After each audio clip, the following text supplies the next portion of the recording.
Hello again everyone, and welcome back to another video in ATS. Once again, we'll be taking a look at another truck from my fleet, and today this is going to be a first for me because this particular truck here was the first and at this time is still the only logging truck that I have in my fleet. Now, I purchased this a few months ago and I have used it on a few jobs since then, but it is still very much a new truck. And to the eagle-eyed among you, you can probably already tell that this is a 389 Peterbilt. And to go along with it, I've got a 6-bolster logger. And when I designed this truck, my main goal, at least in terms of the way it looked, is I wanted something that would present itself as a show pony, but at the same time, a workhorse. And at least it suits my tastes in that regard. But going under the hood, this truck is powered by a 625 horsepower engine. I'm using the Caterpillar C15 King of the Hill, and I'm running an 18-speed transmission in this. Now, I've said this to people before. Yes, I do have access to bigger engines and faster transmissions, but in order to get those, I have to use mods.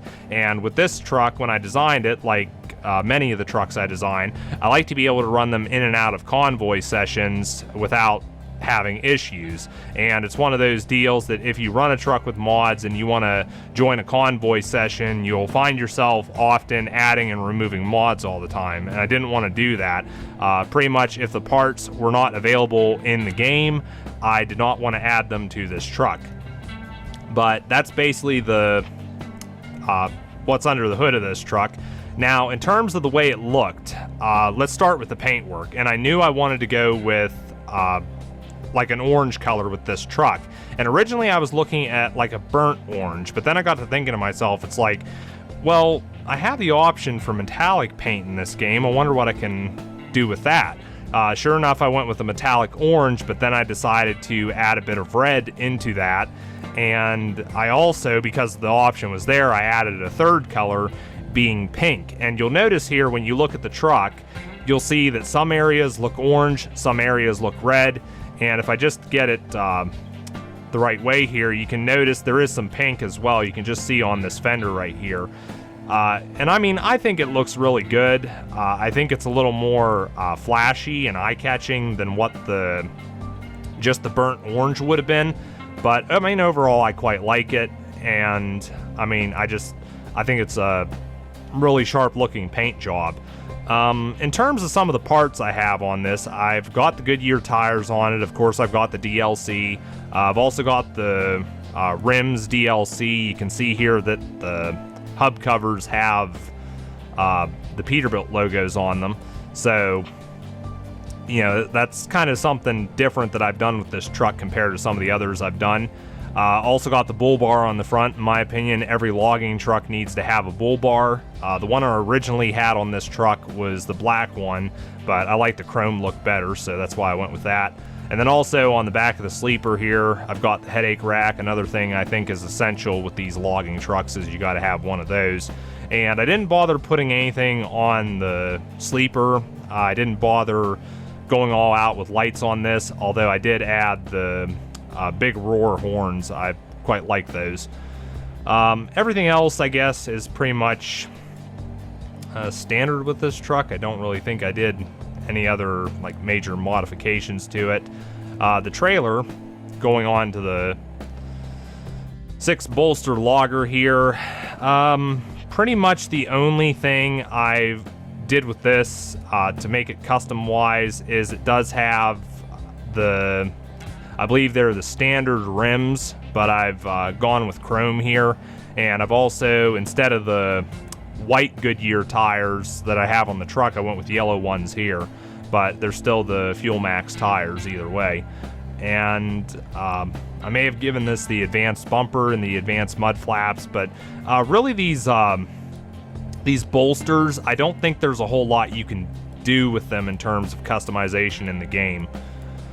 But yeah, so that's basically the exterior of the truck. I'm just gonna switch over here and show you guys a sleeper. And again, because this is a logging truck, I wanted to try to do something that would suit that look. You can see I got the chainsaw hanging from, well, where the rear view mirror would be, I guess. I got my cell phone just there on the corner of the windshield.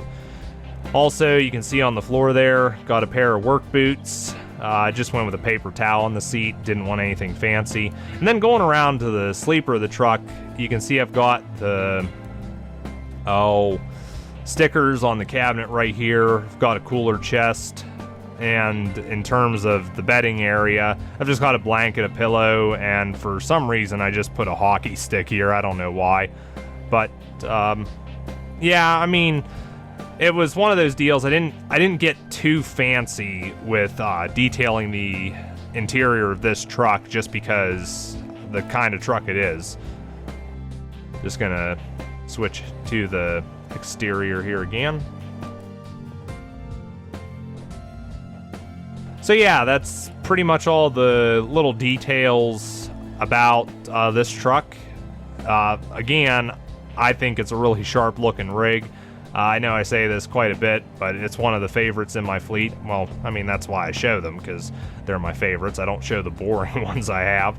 But I think now we'll go ahead and get this out of the shop here, and I'll show you how it performs.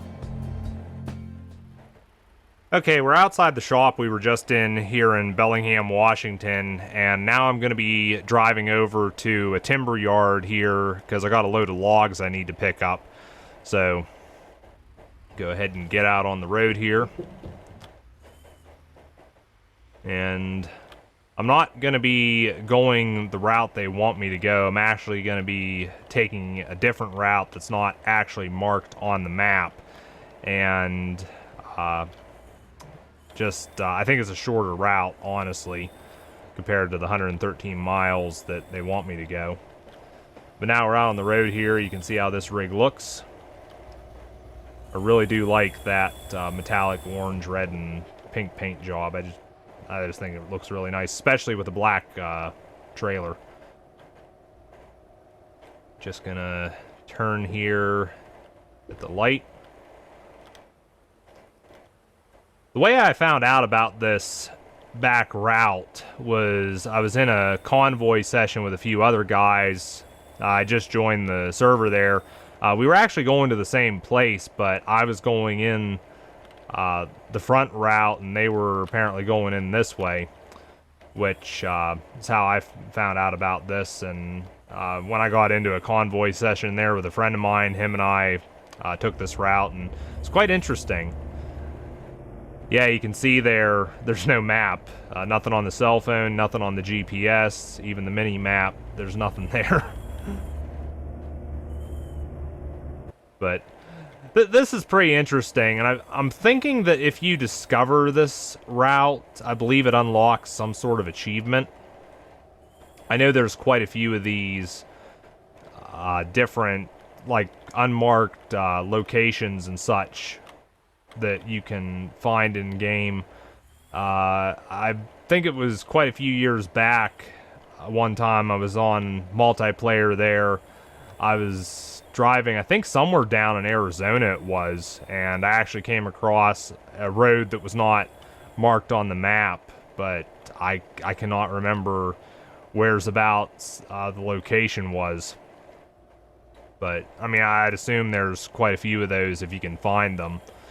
Some of these roads are actually blocked off with barriers, but if you drive through the barriers, you can still go through them. And I believe we ought to be coming up to the route here before too long. This is basically a goat path. This might be it, just right here. Yep, this is it.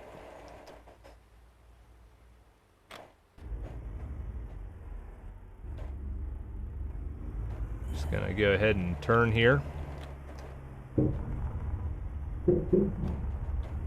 And before I go too far, I'm gonna engage the differentials.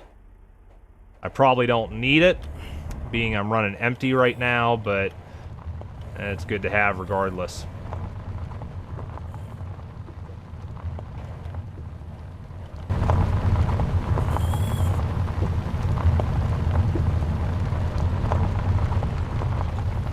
That's what the front way out of this road, I have actually hauled those big, all those timber grabbers or what have you. And I'm telling you right now, when you're running the triple low boys on some of these tight turns, it's a bit of a mess trying to go through. Funny thing is, that server I was in with those guys, we were going out the front way there. There was one guy, his trailer, he apparently turned too sharp and lost it over the embankment. So he had a heck of a mess, and I'm turning a lot wider than I need to right now. And of course, it's not a straight line either.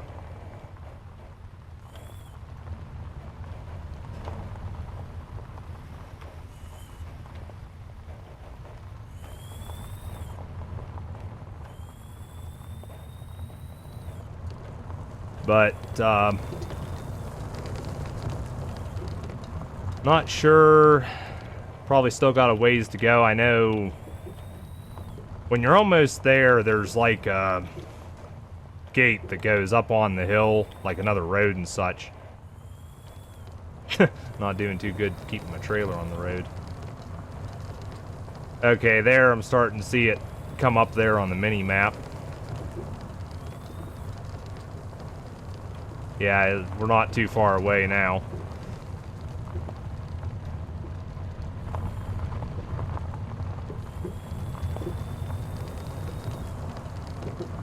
I thought. It disappeared again. Ought to be getting close.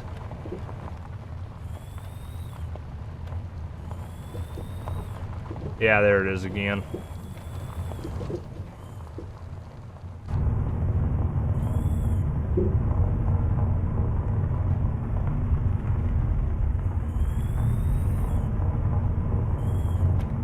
Another turn coming up here.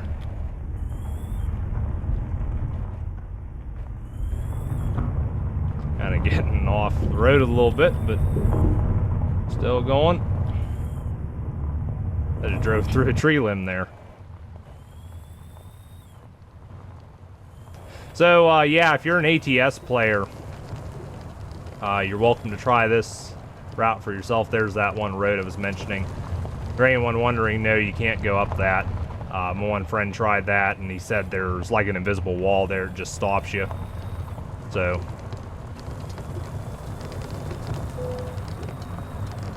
Nope, going a little too fast there with the differential engaged. Back it down a little bit.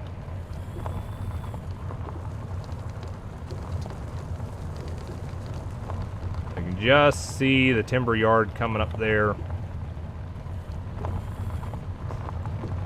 I don't know if you can see the landscape. Really beautiful landscape. I think you can actually see that when you get up here.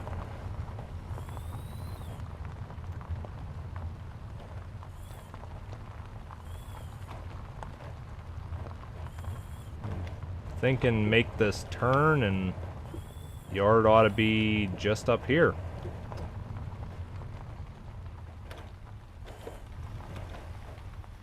Made it.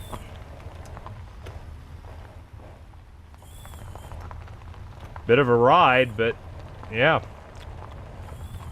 There you go. You can just see over the horizon there.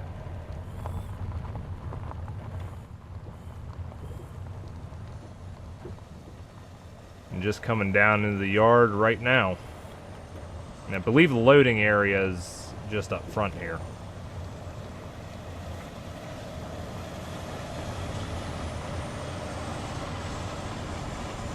Running chipper there.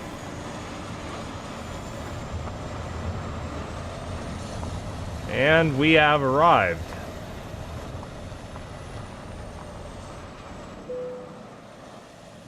You can just see quite high up on the mountain right now.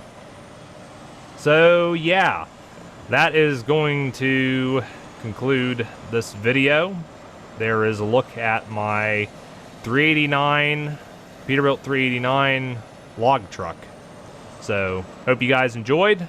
Feel free to let me know your thoughts, and I've got another video coming up here shortly on another custom truck from my fleet, so look for that when it comes out.